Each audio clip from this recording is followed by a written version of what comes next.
كان ياسين بونو ديال الهلال ومهدي بن عبيد ديال لا إصفا. في لي ديفونسور عندنا أشرف حكيمي du Paris Saint-Germain, Noussel Mazraoui, Manchester United, Abdel Kabir Abkar, Diel Alaves, Younes Abdel Hamid, Diel Saint-Etienne, Ashraf Dari, Diel Ahli, Naïf Aguer, Diel West Ham United, Zakaria El-Wahdi, Diel Genk, Mohamed Chibi, Diel Pyramide, ou Adam Aznou, Diel Bayern Munich. Au milieu de terrain, Sofiane Amrabat, Fiorentina, Amir Richardson, Fiorentina, Bilal Khannous, bon normalement apparemment officiel ce matin, normalement c'est Leicester, Première Ligue. Anna Ibrahim Abdelkader Diaz du Real Madrid, Oussama Targalin du Le Havre, ou Azzi Nounahi, Olympique de Marseille. Les attaquants, Anna Hakim Ziyech du Galatasaray, Ilyas Akhomash du Villarreal, Amin Adli du Leverkusen, Sofiane Rahimi du Hain, Ayoub Kahabi de l'Olympiakos, Youssef Nassiri de Fenerbahçe, Elias Ben Srer de l'AS Monaco ou Abdel Samad Zelzouli de Betis Séville. Voilà la liste finale ديال le mois de septembre, Inch'Allah. شكرا وليد. 30 دقيقة دونك هي المدة الزمنية ديال هاد الندوة. لهذا الشأن غادي نطلب منكم الإخوان والأخوات باش يكون أسئلة مباشرة للوليد الركراكي. Regragui, excellent matin, l'opinion d'abord. Le CTV partage max.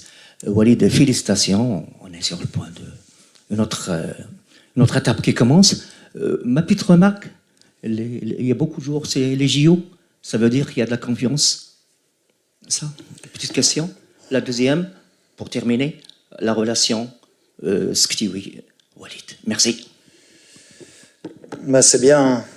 On commence d'entrée. Comme ça, on va pouvoir un peu expliquer les choses parce qu'il y a eu beaucoup de polémiques pour rien. Donc peut-être, je vais mettre ça sur le compte de l'incompréhension ou bien peut-être de la désinformation. Peut-être Nesma Kanosh Arfin. Déjà pour les Jeux Olympiques, تراتمني علاش وليد مع الفرقه وعلاش وليد يمكن كيهود التيران ولا كيهود بون juste pour expliquer un peu la configuration اللي طرات مور la Coupe du Monde 2022 من قطر جلسنا مع bien sûr la DTN et surtout le président Fawzi Al-Qja qui m'a confié la responsabilité de cette équipe nationale des U23, forcément. On a dit mort la Coupe du Monde, donc je répète bien, mort la Coupe du Monde 2022.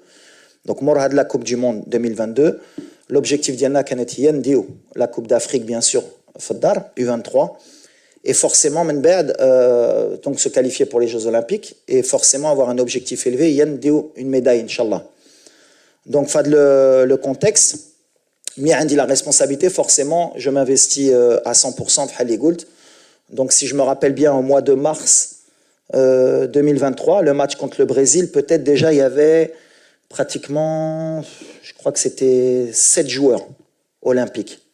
Ken Kishta, Bouchouari, Zelzouli, Khannous, Ken Salah, Ken Amraoui.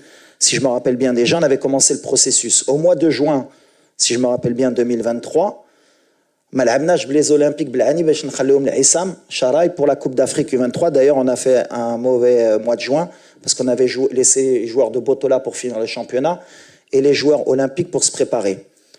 On a appris, nous, de nos erreurs pour que, justement, au mois de juin, les joueurs olympiques, quand même, ils restent avec l'équipe A. Donc voilà, le processus, il a été clair. Donc, je me suis investi. Ce qui m'a dérangé un peu, si on peut aller dans le dérangement, c'est علاش العام اللي فات ملي تلعبت la Coupe d'Afrique في الدار وكل نهار كنت هنا في السنتر مع عصام وكنت في الستاد وكنت كنهود التيران حتى واحد ما هضر عليها وحتى واحد ما قال علاش وليد وعلاش un an après il y a eu ce souci. Peu importe, aujourd'hui, maintenant c'est clarifié. Quand le président m'a donné la responsabilité de nommer le sélectionneur des U23 pour les Jeux Olympiques, et je le remercie pour la confiance, c'est moi qui ai nommé Tarek Skitiwi, et j'assume ce choix. Et j'ai pris la responsabilité de, si ça ne se passait pas bien, bien sûr, de prendre la responsabilité. D'ailleurs, Teto Ali, la responsabilité, puisque quand on a perdu un match au JO, c'était la faute du sélectionneur des A.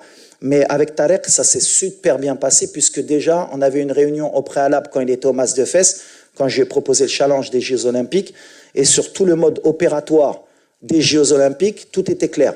C'est-à-dire qu'il savait très bien que les joueurs, il les aurait pratiquement 15 jours avant les Jeux Olympiques. Il savait que les joueurs étaient avec moi, qu'ils travaillaient avec moi et qu'ils allaient les récupérer. On a travaillé ensemble dans le processus pour que les clubs acceptent de libérer les joueurs puisque ce n'était pas une date FIFA. Donc, pendant tout le mois de vacances que j'aurais dû avoir, c'est moi qui me suis déplacé pour convaincre et Monaco, et le Betis de Séville, et le Havre, et X et Y. Bon, c'est vrai que j'ai échoué sur Shadi Riyad et sur Saïbari du PSV, puisque les clubs n'ont rien voulu entendre, malgré que jusqu'à la dernière minute, on s'est bien battu. Le fait que Azouzi vienne le 20 avec Bologne, avec bien sûr Marco Di Vaio, avec qui j'ai eu un très bon contact, on a trouvé l'accord alors qu'au début, il ne devait pas le libérer.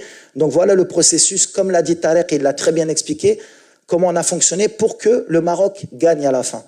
Et en fait, ce qui m'a dérangé dans tout ça, c'est que dans le process, peut-être ma Kuntouch Wolfin a le processus, dans ce process, c'est le résultat. Est-ce qu'à la fin, on a réussi à être champion d'Afrique et avoir une médaille?